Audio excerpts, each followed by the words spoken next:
This was all part of Al Gore's supposed consensus. But Phil Jones admits, yeah, no real consensus on this one. Too much debate on whether an event known as the medieval warming period, was global in nature and hotter than it is like right now. So, to quote, obviously the late 20th century was not unprecedented. Oh, good. Jones also admits that the temperature readings going back 1,000 years are considerably less certain than recent data. Remember the central chart in Al Gore's movie went back, I guess I said 1,000 years, but it's not actually 1,000 years, isn't it? 600,000 years, so it's 600,000. Jones also admits to asking a colleague to delete all the emails relating to the IPCC climate report, which is weird. Why would you do that? You're making history. And acknowledging that he has trouble keeping track of information. Where did I put those temperature records used to drive trillions of dollars in policy? Oh, they must be in my other pants. But perhaps most significantly, Phil Jones is admitting now what skeptics have been claiming forever. When asked if scientists believe the debate on climate change is over, he replied, quote, "I don't believe the majority of climate scientists think this. This is not my view. No, there's still much that needs to be undertaken to reduce uncertainties. So no consensus among scientists. There's no consensus among..." So I think he's saying that the consensus is that there is no consensus. That's great. The warming, not unprecedented. No significant warming since 1995. Is this the head of the global warming alarmist or a right-wing think tank? I'm not sure. After everything else that has happened lately, if this really was about science, and we're really in the debt and the problems that we're in right now, wouldn't everybody say, whew, good, we don't have to spend that money? Wouldn't everybody just stop and say, hey, wait, whoa. Maybe we should reconsider. Wouldn't the trillions of dollars that are on the line with policy decisions all around the world require, well, they did India, come to a full stop? Let's look at what's going on here. We can't trust these people. If this were about science, wouldn't science matter just a little bit?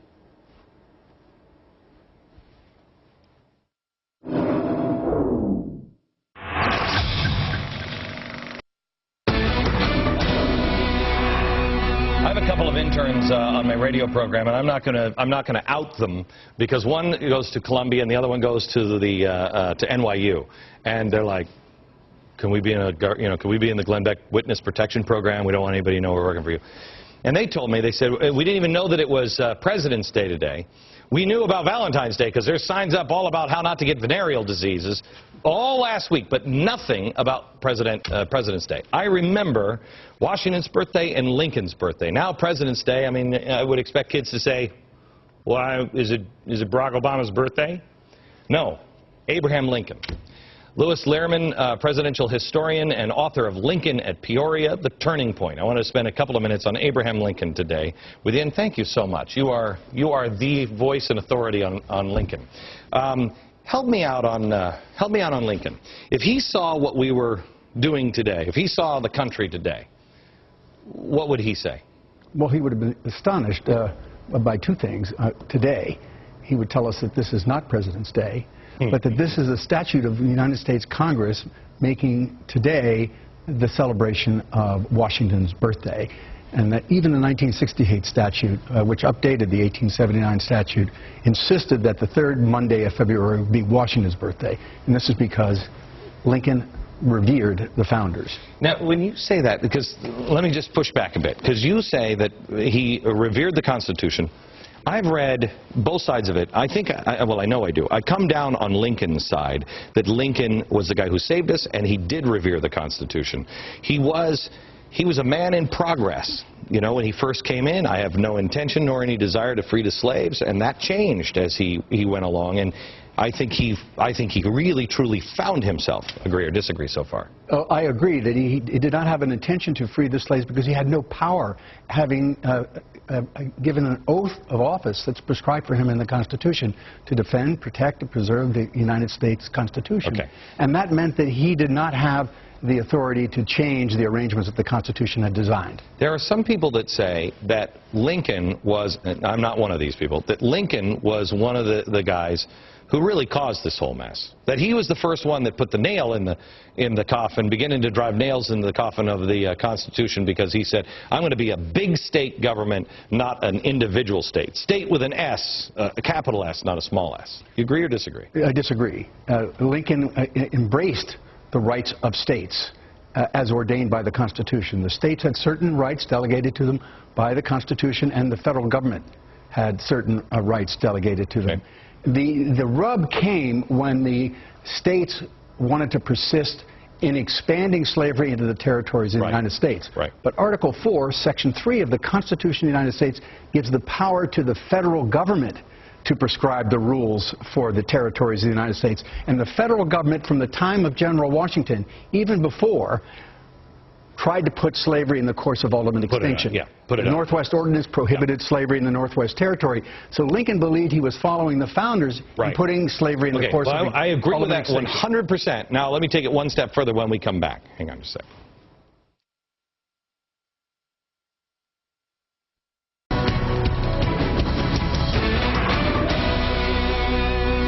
Back with Louis Lehrman, presidential historian and author of this book, Lincoln at Peoria, The Turning Point.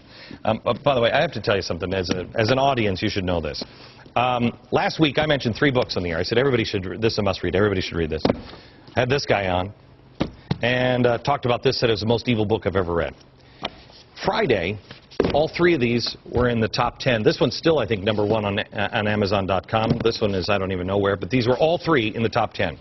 Don't let anybody tell you that, oh, you watch Glenn Beck, oh, you're just a dumb dummy. This audience reads more books than I think any other audience I've ever witnessed.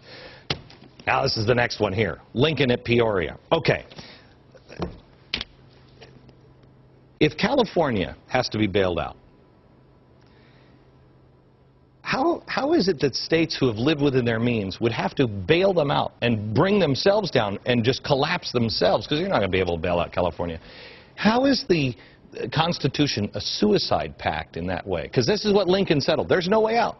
There's no way out. If the government becomes oppressive, or if the government says, we're going in this direction, how is it the people themselves in one state can say, you know what, we're not doing that. We don't want to do that, as we, the people of the state. The Constitution provides that if you believe that deeply, just as Lincoln did in 1854 when he began his anti-slavery campaign, which eventuated in his presidential election, campaigns should be mounted in Idaho, and they should be mounted in Pennsylvania, and they should be mounted in all the sovereign states, and by inspired individuals, not unlike the passion you exhibit in describing the problem. And the Constitution also provides that every 4 years we can replace the president. Every 2 years we can replace our congressmen. Every 6 years we can replace our senators with ballots and not bullets. Abraham Lincoln is a fascinating, I love reading about him. I'm reading a book now on Frederick Douglass and Abraham Lincoln. Oh, yes. And how similar they were. I mean, it's just a fascinating story. You read about Abraham Lincoln's life as a child. Tragic. You see the end of his life. Tragic. Was he a happy guy at all? He was an ambitious man and principled, who was ambitious to make a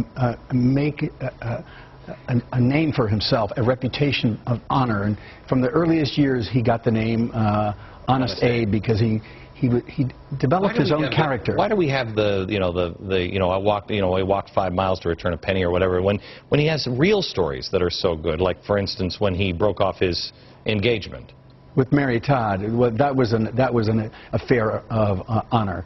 He broke off his engagement with Mary Todd. There's a dispute over what the reason was. It may have been another woman whom he had a profound affection for. It made him so miserable that his melancholy drove him to leave the legislature and not attend the legislative sessions in Springfield. 1 year later, he married Mary Todd out of a sense of honor, and it was not a very happy marriage. Back in a minute. Happy birthday, George Washington and Abraham Lincoln. Thank you, sir.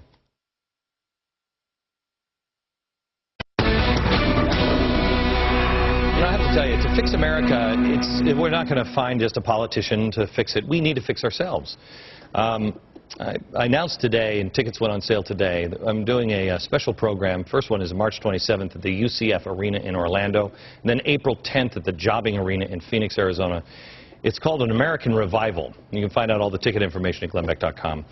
It's about faith, hope, and charity. You're gonna fix it. It's teaching the truth of who we are, where we came from, what we're really facing. This is not a 90-minute show that I do. This is an all-day event. You and me, together, all day Saturday. You're going to get up early in the morning, and we'll be there until dinner time. Check out all the information at glennbeck.com. From New York, good night, America.